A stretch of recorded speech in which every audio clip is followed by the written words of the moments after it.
महादेव शंभु।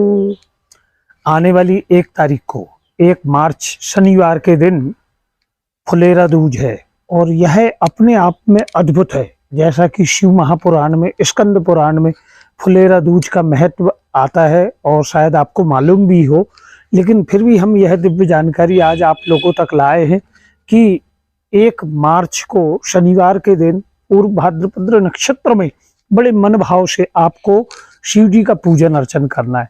फुलेरा दूज के दिन आप अगर कोई नया काम भी आरंभ करना चाहें तो निसंकोच, बिना पंचांग देखे, बिना मुहूर्त के अगर इस दिन हम कोई काम करते हैं तो उस काम में हमें सफलता मिल जाती। आप कोई व्यापार आरंभ करना चाह रहे हो, कोई भूमि पूजन करना चाह रहे हो, कोई भी काम अगर फुलेरा दूज के दिन, इतना अद्भुत फुलेरा दूज का महत्व आता है। फुलेरा दूज के दिन भगवान भोलेनाथ के मंदिर जाना, प्रभु का पूजन अर्चन का भी बड़ा महत्व है। और साथ में अगर आप विशेष मनोकामना निमित्त, अगर आपके घर पर बेल वृक्ष का पौधा हो, झाड़ हो, या गमले में लगा हो या जमीन में लगा हो, तो उनके पास जाकर मूल भाग में मिट्टी के आप शिवलिंग बनाएं और बड़े मन भाव से उन पार्थ शिवलिंग का आपको पूजन अर्चन करना है। वहां पर घी का एक दीपक आपको जला के रखना पड़ेगा और दीपक में इतना घी रखिएगा कि जब तक वह दीपक प्रज्वलित हो आपको उसी स्थान पर बैठना है।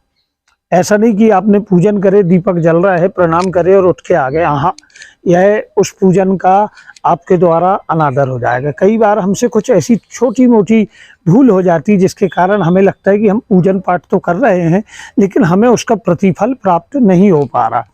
व्यापार वृद्धि के लिए फुलेरा दूज के दिन इतना अद्भुत महत्व आता है कि आप एक धतूरा, जो जैसे शिवरात्रि को आपके द्वारा प्रभु को अर्पण किया गया, ठीक उसी तरह धतूरा भी आप हल्दी में लगाकर, हल्दी से लेपन करके, हल्दी में डुबोकर वह धतूरा को शिव जी को अर्पण करना है। अशोक सुंदरी वाले स्थान पर रखना है फुलेरा दूज के दिन।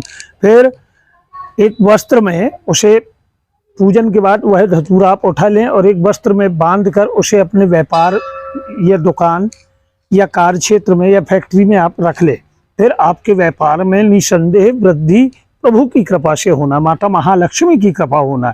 इस दिन जो आप पार्थिव शिवलिंग अगर आप बनाना चाहें बेल वृक्ष के नीचे, तो इनका भी आपको दूध, दही, घी, शक्कर, शहद, पंचामृत से स्नान कराना है।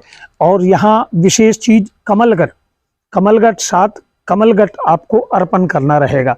7 अमरबेल, यह भी आपको अर्पण करना है। 7 शमी पत्र और 7 ही बेलपत्र।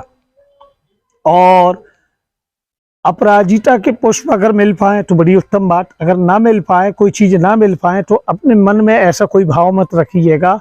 जितने भाव से, भक्ति से अगर आप बेल वृक्ष के मूल भाग में पार्थिव शिवलिंग बनाकर उनका पूजन अर्चन कर लेते हैं तो भोलेनाथ बड़े प्रसन्न होते हैं।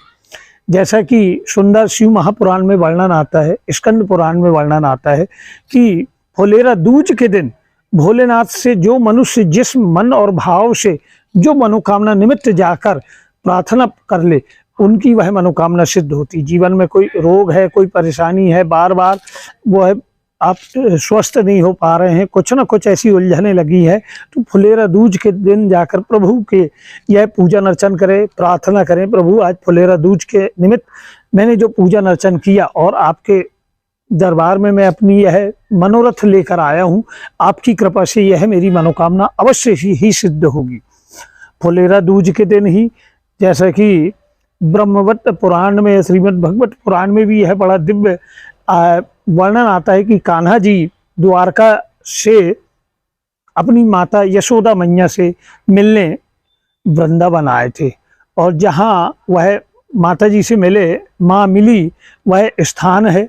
और वहाँ चारों ओर प्रभु के आने के कारण, क्योंकि जब से वह वृंदावन छोड़कर गए थे तो इसी दिन वापिस आए थे, तो चारों ओर हरियाली आ गई, जो चारों ओर उदासी छाई थी तो प्रसन्नता छा गई। उस दिन से होली, बड़े भाव से सभी ने होली मनाए। तो इस दिन आप चाहें तो फुलेरा दूज के दिन कान्हा जी का भी अभिषेक करके उन्हें भी गुलाल का तिलक करें, या आपके अगल बगल में कहीं पलसा के फूल हों तो उन फूलों को भी आप कान्हा जी को अर्पण कर सकते हैं। पालाश के फूल, पलसा के फूल उन्हीं का रंग भी आप बना सकते हैं, जो कि होली का अगले वीडियो में हम आप तक यह वीडियो भी भेजेंगे कि किस तरह पलसा के फूल का आप रंग बनाकर कान्हा जी का अभिषेक करें, भोलेनाथ का अभिषेक करें। आज हम बात कर रहे हैं फुलेरा दूज की।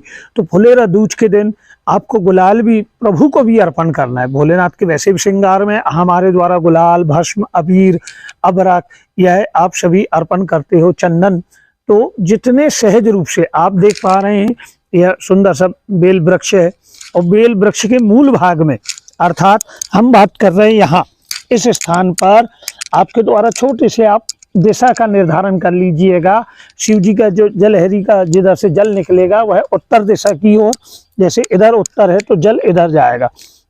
आप चाहें तो पूरब मुख बैठ जाएं, चाहे तो पश्चिम मुख बैठ जाएं और बड़े मनभाव से यहीं आपको पूजन अर्चन करना है। हर चीज़ यहीं अर्पण करेंगे और घी का दीपक एक तरफ आप रख लेंगे। अपने गमले में भी आप कर सकते हैं, छोटे से यहीं की मिट्टी लेकर आप बना लें।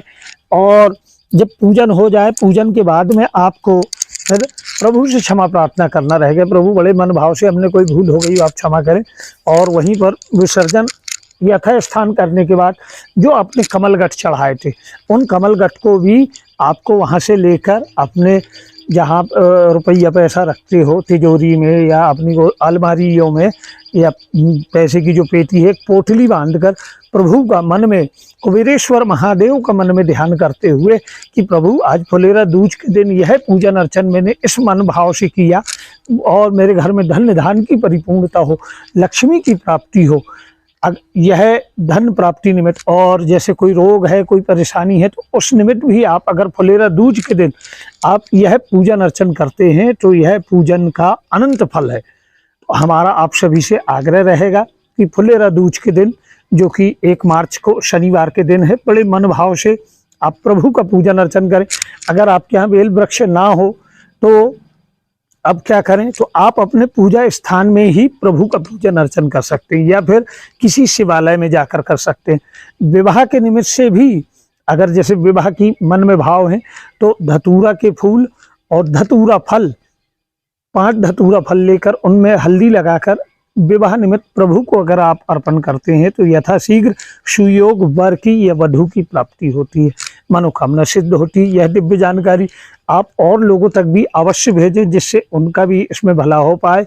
प्रभु की कृपा, भोलेनाथ की कृपा, श्री बांके बिहारी की कृपा आप पर हो, आपकी सब मनोकामना सिद्ध हो। आप हमारे इस नए चैनल, हमारे यूट्यूब चैनल में अगर आप अभी जुड़े हैं तो आप इसे सब्सक्राइब करिए, जिससे हम आप तक और भी दिव्य जानकारी भेज पाएँ। हर हर महादेव शंभू का